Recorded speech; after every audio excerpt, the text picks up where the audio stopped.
الحمد لله رب العالمين والصلاة والسلام على رسوله النبي الكريم أما بعد. أعوذ بالله السميع العليم من الشيطان الرجيم. بسم الله الرحمن الرحيم. وأنزلنا إليك الذكر لتبين للناس ما نزل إليهم ولعلهم يتفكرون. اللہ کم الحاکمین کے ہاں جو پسندیدہ دین ہے وہ دین اسلام ہے. ان الدین عند اللہ الاسلام. اور اللہ کم الحاکمین نے یہ بات بھی ارشاد فرمائی ہے کہ جو اس دین اسلام کو چھوڑ کر کوئی اور دین، کوئی اور طریقہ، کوئی اور مسلک، کوئی اور نظام زندگی اختیار کرنے کی کوشش کرے گا، وَمَن يَبْتَغِ غَيْرَ الْإِسْلَامِ دِينًا فَلَن يُقْبَلَ مِنْهُ، تو اس کی یہ کاوش، اس کا یہ دین، اس کا یہ زندگی گزارنے کا نظام اللہ کم الحاکمین قبول نہیں فرمائیں گے. دین دو چیزوں کا نام ہے. نمبر ایک قرآن، جو آسمانوں سے اللہ کم الحاکمین نے جبرائیل علیہ السلام کے ذریعے سے آقا علیہ السلام کے قلب اطہر پر نازل فرمایا. اور دوسری چیز حدیث ہے جو نبی کریم صلی اللہ علیہ وآلہ وسلم کے اقوال، افعال اور احوال پر مشتمل ہے. دین ان دونوں چیزوں کے مجموعے کا نام ہے. جو انسان صحیح معنوں میں دین اسلام پہ عمل کرنا چاہتا ہے تو اسلام کے دین کے یہ جو دو بنیادی ماخذ ہیں، ان دونوں کو اختیار کرنا اور ان دونوں پر عمل کرنا، ان دونوں کو حجت تسلیم کرنا، یہ از حد ضروری ہے. قرآن حکیم کی حجیت سے تو کسی کو انکار نہیں ہے، لیکن حدیث، نبی کریم صلی اللہ علیہ وآلہ وسلم کی روایات، کچھ لوگ ابتدا سے ہی ان احادیث کے بارے میں اپنے نظریات اور اپنے خیالات اور اپنی فکر اور سوچ کا جو دھارا ہے اس کو صحیح منہج سے ہٹا چکے تھے. حدیث محدثین کے ہاں نبی کریم صلی اللہ علیہ وآلہ وسلم کے اقوال، افعال اور احوال کا نام ہے. امام سخاوی رحمہ اللہ اپنی کتاب فتح المغیث میں اسی تعریف کو قدر بسط اور شرح کے ساتھ، تفصیل کے ساتھ یوں بیان کرتے ہیں کہ والحدیث لغتاً ضد القدیم. حدیث یہ لغوی اعتبار سے قدیم کی ضد ہے،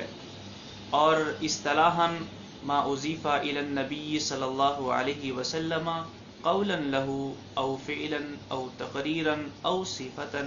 حتی الحرکات والسکنات فی الیقظۃ والمنام، کہ نبی کریم صلی اللہ علیہ وآلہ وسلم کی طرف منسوب آپ کے اقوال، افعال اور تقریرات سے مراد وہ کام ہیں جو نبی کریم صلی اللہ علیہ وآلہ وسلم کے سامنے کیے گئے، اور آپ صلی اللہ علیہ وآلہ وسلم نے ان افعال پر انکار نہیں فرمایا. آپ کی موجودگی میں جو کام کیا گیا اور آپ نے اس پر نکیر نہیں فرمائی، ایسا فعل اور ایسا کام بھی شریعت میں حجت قرار دیا گیا ہے. حتیٰ کہ آپ کی حرکات و سکنات، آپ کے احوال وہ اختیاریہ ہوں یا غیر اختیاریہ ہوں، یہ سارے کے سارے حدیث کے معنی اور مفہوم میں شامل ہیں محدثین کے ہاں. اگرچہ حدیث کی تعریف میں اصولیین، اصول فقہ، اہل اصول اور محدثین کے ہاں قدر اختلاف ہے، لیکن نبی کریم صلی اللہ علیہ وآلہ وسلم کی حدیث کا جو معنی اور مفہوم محدثین نے بیان کیا ہے، ہم نے اس کو اس لیے قابل ترجیح قرار دیا ہے، اس لیے کہ ہم نے آئندہ آنے والے دروس میں حدیث کا ایک بہت بڑا مجموعہ جو سنن اربع میں شامل ہے، جس کو سنن ابی داود کہتے ہیں، ہم نے اس حوالے سے اس کتاب کا تعارف اور مصنف امام ابو داود رحمۃ اللہ علیہ ان کا تعارف، منہج اور ان کا طریقہ کار اس کتاب کے اندر اسلوب، یہ ہم نے انشاءاللہ اس کو بیان کرنے کے بعد ان کی احادیث، اس کے اندر ذکر کردہ احادیث کا ہم نے مطالعہ کرنا ہے اور اس کی اختصار کے ساتھ ہم نے شرح اور تشریح کرنے کی کوشش کرنی ہے۔ یہ کچھ تمہیدی باتیں ہیں جو کتاب کے آغاز سے پہلے بیان کرنا میں ضروری سمجھتا ہوں۔ حدیث کی تعریف کے سمجھنے کے بعد ہمیں یہ بات میں دوبارہ تکرار کے ساتھ ذکر کرنا چاہوں گا کہ حجت ہونے میں اہل اسلام کا، مسلمانوں کا اجماع ہے کہ قرآن کے ساتھ ساتھ حدیث بھی حجت ہے، اور حدیث قرآن کے بعد دین کا دوسرا اہم ماخذ ہے۔ ابتدا میں احادیث کا کلیتاً بالکل ہی انکار کرنے کی جرات کسی بھی اسلام کے نام لیوا کو نہیں ہوئی، لیکن ہوا یہ کہ 20ویں صدی کے آغاز میں جب مسلمانوں پر مغربی اقوام کا سیاسی نظریاتی تسلط بڑھا تو کم علم مسلمانوں کا ایک ایسا طبقہ وجود میں آ گیا جو مغربی افکار سے مرعوب تھا۔ وہ سمجھتا تھا کہ دنیا کے اندر اگر کوئی انسان ترقی کر سکتا ہے تو مغرب کی تقلید کے بغیر یہ ترقی نہیں ہو سکتی، اور اسلام کے بہت سارے احکام اس نام نہاد ترقی کے راستے میں رکاوٹ بنے ہوئے تھے۔ اس لیے انہوں نے کیا کیا، اسلام کی تحریف کا سلسلہ شروع کر دیا تاکہ اسے مغربی افکار کے مطابق ڈھالا جا سکے۔ یہ جو طبقہ تھا جس نے ترقی کے نام پر اسلام کا حلیہ بگاڑنا شروع کر دیا، اس طبقے کو اہل تجدد کہا جاتا ہے، اور ہندوستان میں یہ طبقہ، اس طبقے کے جو سرکردہ لوگ ہیں ان میں سر سید احمد خان کا نام سر فہرست آتا ہے، اور پھر یہ دوسرے علاقوں کے اندر بھی یہ طبقہ موجود تھا، جس طرح کہ مصر کے اندر طٰہٰ حسین، ترکی کے اندر ضیاء گوک الب، اور اسی طرح دیگر علاقوں کے اندر بھی اس طبقے کے جو رہنما ہیں انہوں نے اپنے اپنے نظریات جو ہے وہ پیش کیے، اور یہ جو طبقہ تھا جو تجدد کے نام پر، ترقی کے نام پر، جس نے احادیث کو مشکوک قرار دے دیا، اس لیے کہ احادیث ان کے راستے میں سب سے بڑی رکاوٹ تھی، کیونکہ حدیث کے اندر زندگی گزارنے کے اور زندگی کے ہر شعبہ سے متعلق ایسی مفصل ہدایات موجود ہیں جو مغربی افکار سے صراحتاً متصادم ہیں۔ چنانچہ اس طبقہ کے بعض افراد نے حدیث کو حجت ماننے سے ہی انکار کر دیا۔ اگر ہم دیکھیں ابتدائی ادوار کے اندر بھی کچھ لوگ ایسے آئے ہیں جنہوں نے بعض احادیث کا انکار کیا ہے، لیکن انہوں نے صرف ان احادیث کا انکار کیا ہے جو احادیث ان کے افکار، ان کے نظریات سے متصادم تھیں، جس طرح کہ خوارج کا گروہ ہے، اور اس کے بعد باقی جو گمراہ فرقے ہیں تو انہوں نے بعض احادیث کا انکار کیا ہے۔ لیکن یہ جو طبقہ تھا، اس طبقے کا پہلے طریقہ کار یہ تھا کہ انہوں نے علل اعلان اور وضاحت کے ساتھ حدیث کا انکار کرنے کی بجائے یہ طریقہ اختیار کیا کہ جہاں کوئی حدیث اپنے مدعا کے خلاف نظر آئی اس کی صحت سے انکار کر دیا، خواہ وہ سند کے اعتبار سے وہ حدیث کتنے ہی اعلیٰ پائے کی ہی کیوں نہ ہو، انہوں نے اس کا انکار کر دیا، اور ساتھ ہی ساتھ کہیں کہیں اس بات کا بھی اظہار کیا جاتا رہا کہ یہ احادیث موجودہ دور کے اندر حجت نہیں ہونی چاہیے، اور پھر اس کے ساتھ ساتھ اپنے مطلب کی کچھ احادیث سے استدلال بھی جاری و ساری رہا۔ اسی ذریعے سے انہوں نے بہت ساری حلال چیزوں کو حرام اور حرام کو حلال قرار دے دیا، جس طرح کہ تجارتی سود کو حلال کیا گیا، معجزات کا انکار کیا گیا، اور اسی طرح بہت سارے مغربی نظریات کو سند جواز دے دی گئی۔ ان کے بعد یہ جو نظریہ ہے، نظریہ انکار حدیث، اس کے اندر انہوں نے مزید ترقی کی، اور یہ نظریہ منظم طریقے سے سب سے پہلے عبداللہ چکڑالوی کی قیادت میں آگے بڑھا۔ عبداللہ چکڑالوی یہ ایک فرقے کا بانی بنا، جس فرقے والے اپنے آپ کو اہل قرآن کہا کرتے تھے، اور ان کا مقصد حدیث سے کلیتاً انکار کرنا تھا۔ اور اس کے بعد پھر اسلم جراج پوری نے بھی اہل قرآن کے قریب کا نظریہ پیش کیا، اور یہ نظریہ مزید پروان چڑھا، اور غلام احمد پرویز نے اس فتنہ کی باغ ڈور سنبھال لی، اور ایک منظم نظریہ اور مکتب فکر کی اس کو شکل دے دی. یہ جو غلام احمد پرویز تھا، اس کے نظریات اور اس کے جو افکار تھے، یہ نوجوانوں کے لیے جو اس کی تحریک تھی بڑی پرکشش تھی. اس لیے اس کے زمانہ میں یہ فتنہ سب سے زیادہ پھیلا. ایک وقت تھا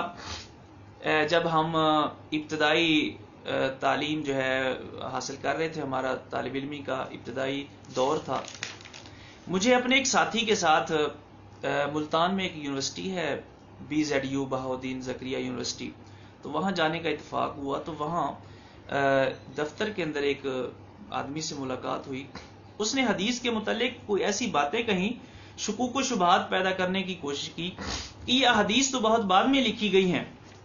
ان احادیث کا کیا اعتبار، تم ہر معاملے میں حدیث کو حجت کیوں تسلیم کرتے ہو.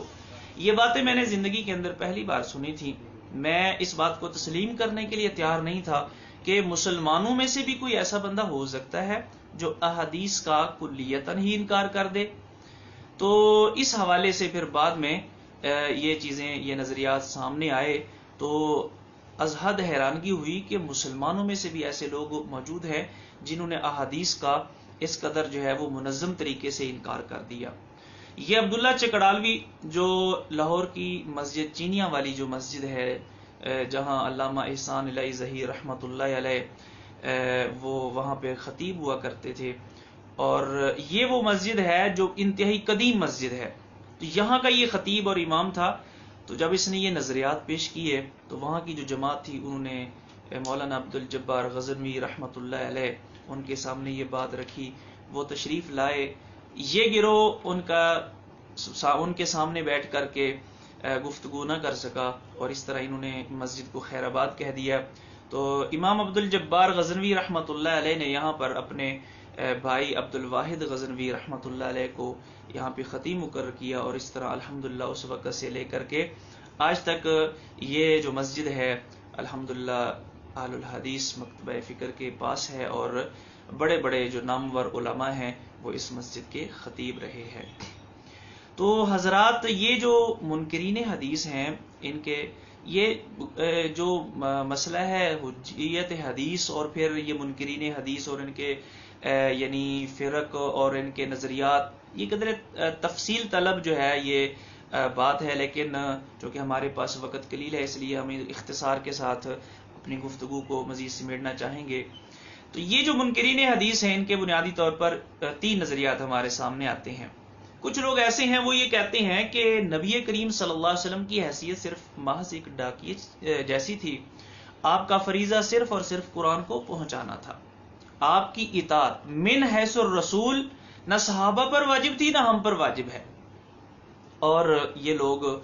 وحی کی یہ جو تقسیم ہے، وحی یہ مطلوب اور وحی یہ غیر مطلوب، اس تقسیم کو تسلیم کرنے کے لیے تیار نہیں ہیں. اور اسی طرح وہ یہ کہتے ہیں کہ فہم قرآن کے لیے حدیث کی ضرورت نہیں ہے ہمیں، اور یہ عقل کو، لغت کو قرآن سمجھنے کے لیے حدیث پر ترجیح دیتے ہیں. حدیث کی ان کے ہاں کوئی حیثیت نہیں ہے. حالانکہ اللہ حکم الحاکمین نے سورہ نحل میں نبی کریم صلی اللہ علیہ وسلم کی حیثیت کو واضح کیا ہے. اللہ حکم الحاکمین فرماتے ہیں بسم اللہ الرحمن الرحیم وَأَنزَلْنَا إِلَيْكَ الذِّكْرَ لِتُبَيِّنَ لِلنَّاسِ مَا نُزِّلَ إِلَيْهِمْ. ہم نے آپ پر ذکر نازل کیا ہے، کس لیے؟ صرف پہنچا دیں؟ نہیں، لِتُبَيِّنَ لِلنَّاسِ مَا نُزِّلَ إِلَيْهِمْ، تاکہ جو لوگوں کی طرف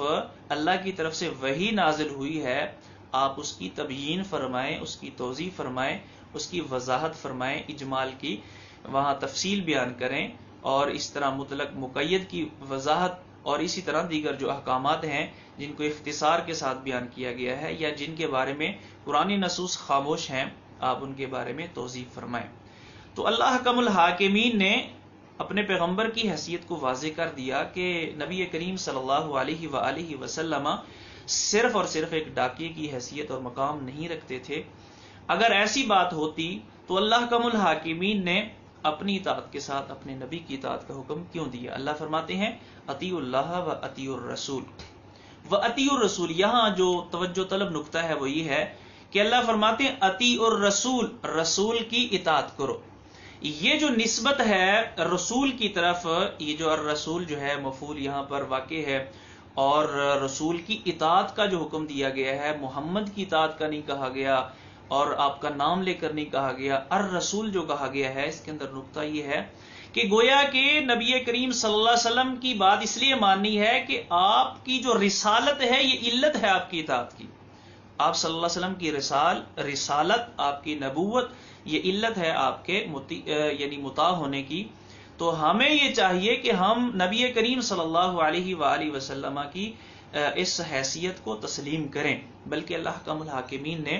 نبی کریم صلی اللہ علیہ وآلہ وسلم کی اطاعت کو اپنی اطاعت قرار دی ہے. نبی کریم صلی اللہ علیہ وآلہ وسلم نے ارشاد فرمایا، کل امتی یدخلون الجنہ، میری ساری امت جنت میں جائے گی، الا من ابا، سوائے اس کے جو انکار کر دے. صحابہ نے سوال کیا، حضور جنت میں جانے سے بھلا کون انکار کرے گا؟ وہ کون سا نادان اور بیوقوف ہے جو جنت کی نعمتوں سے محظوظ ہونے سے انکار کر دے؟ آپ نے فرمایا، جی ہاں، زبان سے تو کوئی نہیں کہے گا لیکن عمل کے ذریعے سے. من اطاعنی دخل الجنہ ومن عصانی فقد ابا، جس نے میری اطاعت کی وہ جنت میں داخل ہو جائے گا، اور جس نے میری نافرمانی کی اس نے گویا کہ جنت میں جانے سے انکار کر دیا. تو یہ اور اس طرح کی دیگر بے شمار نصوص ہیں جس سے نبی کریم صلی اللہ علیہ وآلہ وسلم کی حیثیت واضح ہوتی ہے. ان منکرین حدیث میں سے بعض یہ کہتے ہیں کہ نبی کریم صلی اللہ علیہ وسلم کے جو فرمودات، ارشادات تھے، صحابہ کے لیے تو حجت تھے لیکن یہ ہمارے لیے حجت نہیں ہے، یہ ہمارے لیے ضروری نہیں ہے. یہ ایک وقتی طور پہ جس طرح ایک حاکم ہوتا ہے تو وہ رعایا کے لیے اس وقت کی مصلحت کے اعتبار سے ایک حکم جاری کر دیتا ہے، اور جب وہ وقت ختم ہو جاتا ہے تو اس حکم کی علت ہی ختم ہو جاتی ہے، وہ حکم بھی ختم ہو جاتا ہے. تو یہ نظریات، جس طرح کے جاوید احمد غامدی کی بعض ویڈیوز میں ہم نے سنا کہ وہ اس طرح کی یہ باتیں جو ہے نا وہ اپنے دروس کے اندر، اپنے لیکچروں کے اندر یہ باتیں پیش کرتا ہے، اور وہ بھی اسی لڑی کی ایک یعنی لڑی میں شامل ہے جو کہ انکار حدیث پر مشتمل ہے. تو حضرات، یہ لوگ، ان کا یہ کہنا کہ یہ صحابہ کے لیے تو حضور کے فرمودات حجت تھے لیکن ہمارے لیے نہیں ہیں، قرآن کی نصوص اس بات سے انکار کرتی ہیں. اللہ احکم الحاکمین نے نبی کو، محمد صلی اللہ علیہ وسلم کو، احمد مجتبیٰ کو رسول صرف اور صرف صحابہ کے لیے نہیں بنایا. اللہ فرماتے ہیں، یا ایھا الناس، نبی کریم صلی اللہ علیہ وسلم اعلان فرماتے ہیں، اللہ احکم الحاکمین نے نقل فرمایا ہے، یا ایھا الناس انی رسول اللہ الیکم جمیعا، میں تم سب کی طرف رسول بنا کر کے بھیجا گیا ہوں. جس طرح حضور کی رسالت اور نبوت صحابہ کے لیے ہے، ایسے ہی حضور کی نبوت اور رسالت قیامت تک آنے والے تمام افراد اور بشر کے لیے ہے اور قوموں کے لیے ہے. اور اپنی بات کو اختتام کی طرف لے جاتے ہوئے میں آخر میں ان کے تیسرے نظریے کو بیان کرنا چاہتا ہوں. وہ یہ کہتے ہیں کہ احادیث اس لیے ہم تسلیم نہیں کر سکتے کہ احادیث تو 3 صدی بھی لکھی گئی ہیں، بہت بعد کے ادوار میں لکھی گئی ہیں، اور پھر اس میں اجمیوں کی سازش ہے. بہت سارے مصنفین ایسے ہیں جن کا تعلق اہل عرب کے ساتھ نہیں ہے، وہ اجمی تھے. تو یہ جو نظریہ پیش کیا جاتا ہے، اور پھر صحیح مسلم کی حضرت ابو سعید خدری رضی اللہ تعالی عنہ کی حدیث بھی پیش کی جاتی ہے کہ نبی کریم صلی اللہ علیہ وآلہ وسلم نے حدیث کو لکھنے سے انکار فرما دیا تھا اور منع فرما دیا تھا. تو حضرات، یہ جو تیسرا گروہ ہے یا ان کا تیسرا نظریہ ہے کہ احادیث یہ ہمارے پاس چونکہ قابل اعتماد ذرائع سے نہیں پہنچی، اس لیے ہم ان کو تسلیم نہیں کر سکتے. شکوک و شبہات، یہ ظن اس کے اندر داخل ہو گیا ہے، اور اللہ رب العزت نے ظن کی پیروی سے منع کیا ہے. تو ہم یہ کہنا چاہیں گے کہ جن واسطوں کے ذریعے سے، جن روات کے ذریعے سے ہم تک احادیث پہنچی ہیں، قرآن بھی تو انہی روات اور سلسلوں کے ذریعے سے، واسطوں کے ذریعے سے ہم تک پہنچا ہے. اگر قرآن ہمارے لیے حجت ہو سکتا ہے، اگر قرآن کو نقل کرنے میں یہ لوگ معتبر ہو سکتے ہیں، تو پھر حدیث کو نقل کرنے میں یہ لوگ معتبر کیوں نہیں ہو سکتے؟ اور پھر دوسری بات یہ ہے کہ ان کا یہ کہنا کہ قرآن کی تو اللہ نے ضمانت دی ہے، انا نحن نزلنا الذکر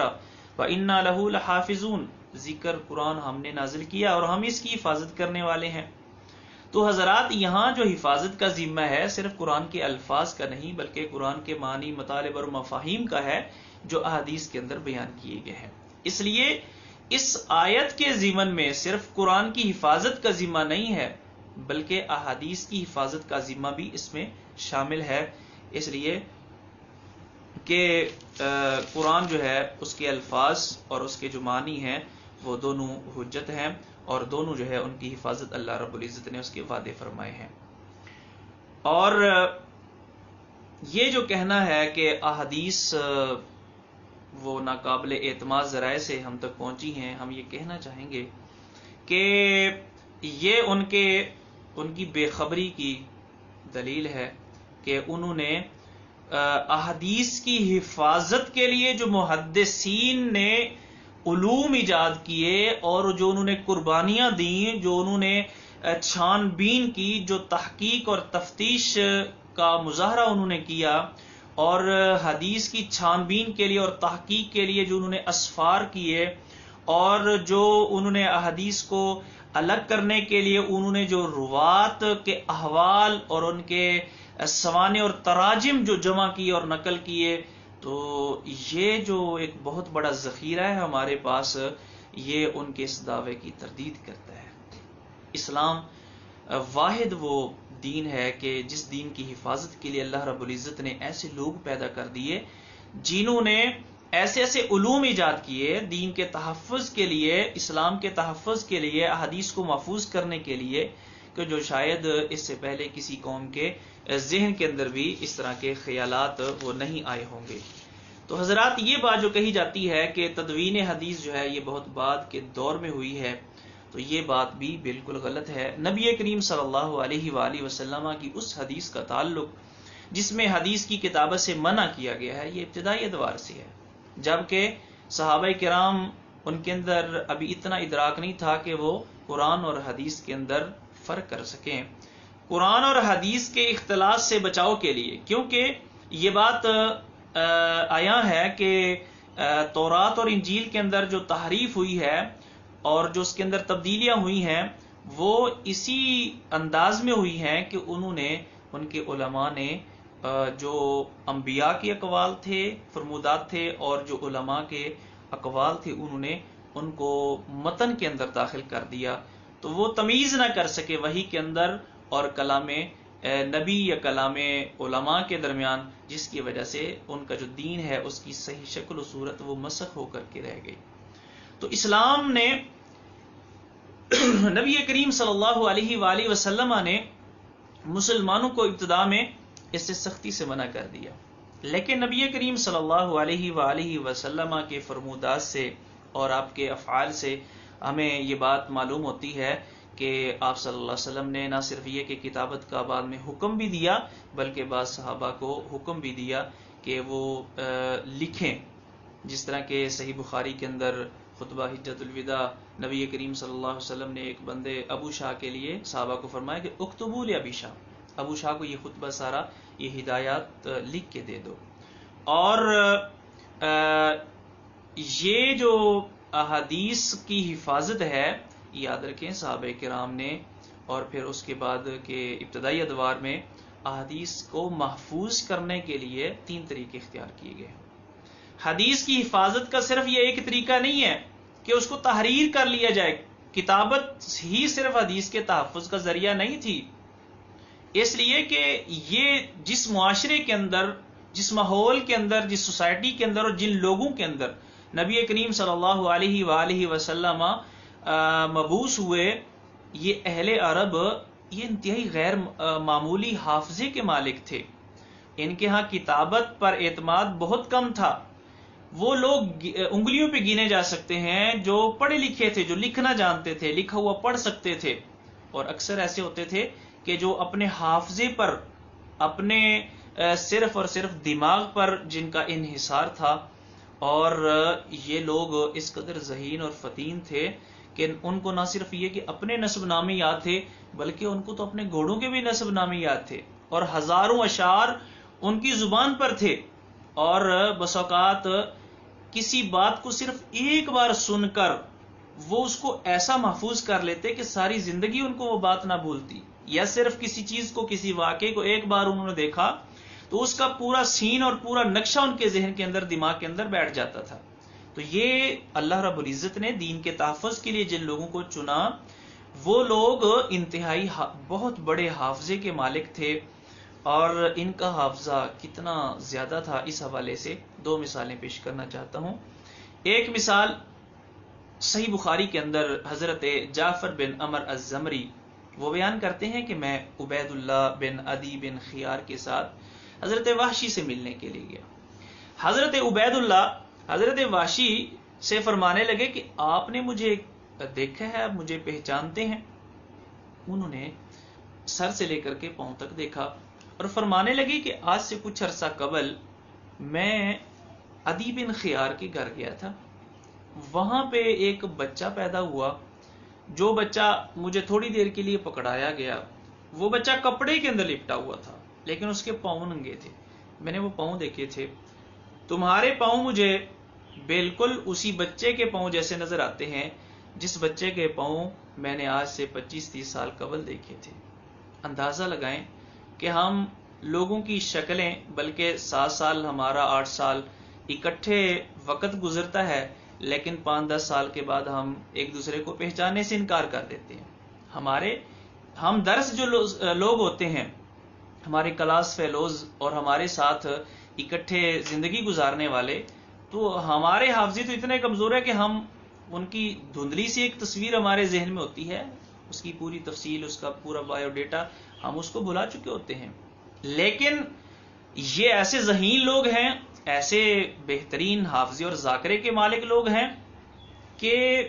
ان کو 25-30 سال قبل کا جو ایک نقشہ ہے، 20 سال قبل کا جو نقشہ ہے، وہ بھی ان کے ذہن میں ہے۔ پاؤں کو دیکھ کے کون اس کو جو ہے نا یاد رکھتا ہے، لیکن ان کو وہ پاؤں کا نقشہ بھی بالکل صحیح ان کے ذہن کے اندر محفوظ تھا۔ اور دوسرا واقعہ حضرت ابو ہریرہ رضی اللہ تعالی عنہ کی طرف منسوب ہے، جس کو حافظ ابن حجر رحمہ اللہ نے اپنی کتاب الاصابہ کے اندر نقل فرمایا ہے۔ وہ فرماتے ہیں کہ چونکہ حضرت ابو ہریرہ رضی اللہ تعالی عنہ آپ جانتے ہیں کہ احادیث کے معاملے میں سب سے زیادہ احادیث کو روایت کرنے والے حضرت ابو ہریرہ رضی اللہ تعالی عنہ ہیں۔ احادیث کا تقریباً 5374 کے قریب احادیث جو ہے وہ صرف حضرت ابو ہریرہ رضی اللہ تعالی عنہ سے منقول ہیں۔ سب سے زیادہ حدیثیں بیان کرنے والے حضرت ابو ہریرہ ہیں۔ تو لوگ اس بارے میں بعض نکتہ چینی بھی کرتے تھے۔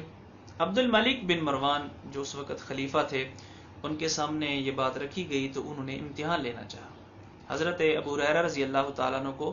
سامنے بٹھا کر کے انہوں نے کچھ حدیثوں کی فرمائش کی، اور پردے کے پیچھے ایک بندہ کاتب بٹھا دیا کہ جو حدیثیں حضرت ابو ہریرہ بیان کریں، جس ترتیب سے بیان کریں، اسی ترتیب سے وہی حدیثیں لکھ لی جائیں۔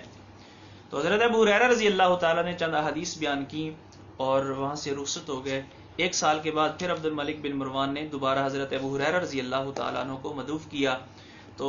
حضرت ابو ہریرہ رضی اللہ تعالیٰ عنہ سے استدعا کی کہ وہی حدیثیں اسی ترتیب کے ساتھ ہمیں دوبارہ بیان کی جائیں۔ حضرت ابو ہریرہ رضی اللہ تعالیٰ عنہ نے وہ ساری حدیثیں من و عن اسی طرح تفصیل کے ساتھ وہ بیان کر دیں، اسی ترتیب کے ساتھ اور انہی الفاظ کے ساتھ۔ تو یہ 2 واقعات جو ہے یہ میں نے بیان کیے، اور اس لیے بھی کہ صحابہ کے سامنے نبی کریم صلی اللہ علیہ وسلم کی یہ حدیث تھی۔ آپ صلی اللہ علیہ وسلم نے فرمایا تھا کہ نظر اللہ امرأ سمع مقالتی فحافظها ووعاها الی آخرہ، کہ آپ نے فرمایا کہ اللہ اس کو تر و تازہ رکھے، اس بندے کو، اس مومن کو جو میری حدیثیں سنے اور اس کو یاد کرے، اس کو اپنے دل کے اندر جگہ دے۔ اور حدیث کو محفوظ کرنے کا دوسرا جو طریقہ ہے وہ عمل ہے، عمل بالحدیث۔ اسی لیے ہمیں احادیث کے اندر صحابہ کرام کے اقوال ملتے ہیں کہ صحابہ کہتے ہیں، ایک عمل کر کے کہتے ہیں کہ ہاکذا رأیت رسول اللہ صلی اللہ علیہ وسلم یفعل، میں نے دیکھا کہ حضور ایسے ہی کرتے تھے۔ تو جو حدیث صحابہ سنتے تھے وہ اس پر عمل پیرا ہوتے تھے، اور کسی بھی چیز کو محفوظ کرنے کا یہ بھی ایک بہت بڑا ذریعہ ہے کہ اس کو عمل میں لایا جائے۔ کوئی بھی چیز، کوئی بھی علم کی بات اگر اس پر عمل کیا جائے تو وہ چیز جو ہے وہ محفوظ رہتی ہے اور اس چیز کی حفاظت ہوتی ہے۔ اور تیسرا جو ذریعہ ہے وہ کتابت حدیث ہے۔ ابتدا سے ہی کتابت حدیث کا سلسلہ جاری و ساری تھا، اگرچہ اس قدر منظم نہیں تھا، مرتب نہیں تھا جتنا بعد کے ادوار میں ہوا۔ حضرت عبداللہ ابن عمر رضی اللہ تعالیٰ عنہ وہ حدیثوں کو لکھ لیا کرتے تھے۔ کہنے والے نے کہا کہ ہر بات کو لکھ لیتے ہو حضور، کبھی غصے کی حالت میں ہوتے ہیں، کبھی کسی پریشانی کی حالت میں ہوتے ہیں، تو ہر بات نہ لکھا کرو۔ نبی کریم صلی اللہ علیہ وآلہ وسلم کے سامنے جب بات یہ رکھی گئی تو آپ نے قسم اٹھا کر کے فرمایا کہ والذی نفس محمد بیادی اکتب، اے عبداللہ لکھ لیا کر، اللہ کی قسم، لا یخرج منہ الا الحق، اس زبان سے صرف حق ہی نکلتا ہے، حق کے علاوہ کچھ نہیں نکلتا۔ اور اس کے علاوہ امام ترمذی رحمہ اللہ نے جامع ترمذی کے اندر ایک باب قائم کیا ہے، باب ما جاء فی الرخصۃ فیہ، اور اس کے اندر ایک انصاری صحابی جس نے حضور سے شکایت کی تھی، حضور حدیثیں سنتا ہوں لیکن بھول جاتا ہوں، تو آپ صلی اللہ علیہ وسلم نے اس کو لکھنے کا حکم دیا۔ آپ نے فرمایا کہ استعن بیمینک، اپنے ہاتھ سے مدد لے، اس کو تحریر کر لیا کر، لکھ لیا کر۔ اور اس کے علاوہ ہمیں بہت سارے صحیفے صحابہ کے ادوار میں ملتے ہیں، صحیفہ صادقہ، یہ جو حضرت عبداللہ ابن عمر کا صحیفہ ہے، اور صحیفہ علی، حضرت علی فرماتے ہیں ما کتبنا عن رسول اللہ صلی اللہ علیہ وسلم الا القرآن وما فی هذه الصحیفہ۔ اس کے علاوہ کتاب الصدقہ، یہ وہ حدیثیں ہیں جو حضور نے خود املا فرمائی تھیں، اور اس کے علاوہ صحف انس، صحیفہ عمر بن حزم، صحیفہ ابن عباس، صحیفہ ابن مسعود، صحیفہ جابر بن عبداللہ، اور صحیفہ سامورہ بن جندب وغیرہ۔ اس کے علاوہ ایک وہ صحیفہ ہے جو حضرت ابو ہریرہ سے منقول ہے، جس کو ان کے شاگرد حضرت حمام بن منبہ نے نقل کیا ہے، جس کو صحیفہ حمام بن منبہ کہا جاتا ہے۔ اور یہ احادیث، یہ جو صحیفہ ہے اس کے اندر تقریباً 138 احادیث ہیں، اور یہ وہ ساری احادیث ہیں جو امام احمد بن حنبل رحمہ اللہ نے اپنی مسند کے اندر اپنا نقل کی ہیں۔ تو یہ جو احادیث ہیں، یہ صحیفہ بعد میں برآمد ہوا ہے، درآمد ہوا ہے، اور اس صحیفے کو چھاپا گیا ہے۔ اس صحیفے کا ترجمہ بھی اردو کتاب میں، اردو اس میں زبان میں آ چکا ہے۔ اس صحیفے کے اندر ہو بہو وہی حدیثیں ہیں جو احادیث ائمہ حدیث نے، جس طرح کہ امام احمد بن حنبل رحمہ اللہ ہیں، انہوں نے جو نقل فرمائی ہیں، یہ صحیفے کی احادیث من مانو، اسی طرح اس صحیفے کے اندر یہ حدیثیں موجود ہیں۔ تو یہ صحابہ کے دور سے ہی احادیث کی کتابت کا سلسلہ شروع ہو گیا تھا، اور اس کے بعد عمر بن عبدالعزیز رحمۃ اللہ علیہ، خلیفہ راشد، خلیفہ پنجم، پانچواں جو خلیفہ جس کو بولا جاتا ہے، چار خلفائے اربعہ جو صحابہ کرام تھے، حضرت ابوبکر صدیق، حضرت عمر، حضرت عثمان اور حضرت علی، اور پھر انہی کے طریقے پہ، انہی کے منہاج پہ چلنے والے حضرت عمر بن عبدالعزیز، جنہوں نے صرف 2.5 سال، 2 سال 5 مہینے اور 14 دن کے اندر ایسی حکومت کی کہ دنیا کے لیے مثال بن گئے، اور ایسا عدل و انصاف قائم کیا کہ جس عدل و انصاف کے نتیجے میں ملک کے اندر، سلطنت کے اندر، نہ صرف یہ کہ امن و سکون، امن و اطمینان قائم ہو گیا، بلکہ غربت کا بھی خاتمہ ہو گیا۔ حتیٰ کہ کہا جاتا ہے کہ ان کے دور میں ایسا بھی وقت آیا اور ایسے بھی علاقے تھے کہ امیر لوگ اپنی زکوٰۃ دینے کے لیے اپنا مال لے کر کے گھر سے باہر نکلتے، لیکن کوئی بھی غریب ایسا نظر نہ آتا جو اس صدقے کو، اس زکوٰۃ کو، اس خیرات کو قبول کرے۔ اور نبی کریم صلی اللہ علیہ وسلم کی یہ پیشین گوئی سچ ثابت ہو گئی۔ آپ نے فرمایا تھا کہ ایک وقت آئے گا، ایک بندہ مٹھی کے اندر سونا یا چاندی لے کر کے نکلے گا دینے کے لیے، تقسیم کرنے کے لیے، لیکن اس کو قبول کرنے کے لیے کوئی تیار نہیں ہوگا۔ تو بہرحال انہوں نے مدینے کے قاضی ابو بکر ابن حزم کو لکھا کہ انظر ما کان من حدیث رسول اللہ صلی اللہ علیہ وسلم فاکتبہ فانی خفت دروس العلم وذهاب العلماء۔ امام بخاری رحمہ اللہ نے اس کو معلق ذکر کیا ہے، فرماتے ہیں کہ جو حدیثیں ہیں حضور کی وہ تحریر کرواؤ، اس لیے کہ مجھے ڈر ہے کہ علم اور علماء ختم نہ ہو جائیں۔ تو یہ جو سلسلہ ہے اس کے بعد پھر اس کے اندر مزید وسعت آئی، اور مزید اس کو منظم، مرتب اور مدون کیا گیا، اور اس کے علاوہ حدیث کی چھان بین کے لیے محدثین نے جو کاوشیں کی، کوششیں کی، جو محنتیں کی، وہ بھی سب کے سامنے عیاں ہیں۔ تو آخر میں یہ کہنا چاہوں گا کہ حدیث پر اعتراض کرنا اور حدیث کا کلیتاً انکار کر دینا، یہ انتہائی غباوت اور انتہائی کم علمی، کم فہمی کی دلیل ہے۔ حدیث کا حجت ہونا اور پھر حدیث کا ہم تک پایہ صحت تک پہنچنا، نبی کریم صلی اللہ علیہ وسلم سے لے کر ہم تک، اس میں کسی قسم کا شک نہیں ہے۔ ہاں یہ ہو سکتا ہے کہ بعض احادیث، ان کی صحت اور ان کا ضعف، ان پر حکم لگانے میں اختلاف ہو سکتا ہے، لیکن احادیث کا ایک مجموعہ ایسا بھی ہے جن کی صحت جو ہے ہم کہہ سکتے ہیں کہ متفق علیہ ہے۔ اللہ رب العزت سے دعا ہے کہ اللہ رب العزت ہمیں نبی کریم صلی اللہ علیہ وآلہ وسلم کی جو یہ احادیث ہیں، ان پر جو اٹھنے والے اعتراضات ہیں، اللہ ہمیں ان کا جواب دینے کی توفیق عطا فرمائے۔ الحمدللہ محدثین علماء کی ایک جماعت ہے جو ایسے بدبخت لوگوں کا وہ جواب دے رہے ہیں۔ یہ جو یعنی منکرین حدیث کا فتنہ ہے، افسوس کا مقام یہ ہے کہ یہ فتنہ خصوصاً بر صغیر کے اندر زیادہ پھیلا ہے، اور اس کی ابتدا، اس کی بنیاد رکھنے والے وہ بر صغیر کے باشندے ہیں جنہوں نے اس فتنے کی بنیاد رکھی ہے۔ نبی کریم صلی اللہ علیہ وسلم کی بہت ساری پیشین گوئیاں سچ ثابت ہوئیں، جس طرح کہ ابو داؤد اور ترمذی، ابن ماجہ وغیرہ کی حدیث ہے، آپ نے فرمایا کہ میں ایسے بندے کو نہ پاؤں جو کہ یعنی سیر ہو کر کے آرام دہ بستر پر بیٹھا ہوا ہے، اور اس کے سامنے جب میری کوئی بات پیش کی جاتی ہے تو وہ کہتا ہے کہ اس کو چھوڑ دو، جو کچھ کتاب اللہ میں ہے بس اسی کو اختیار کر لو۔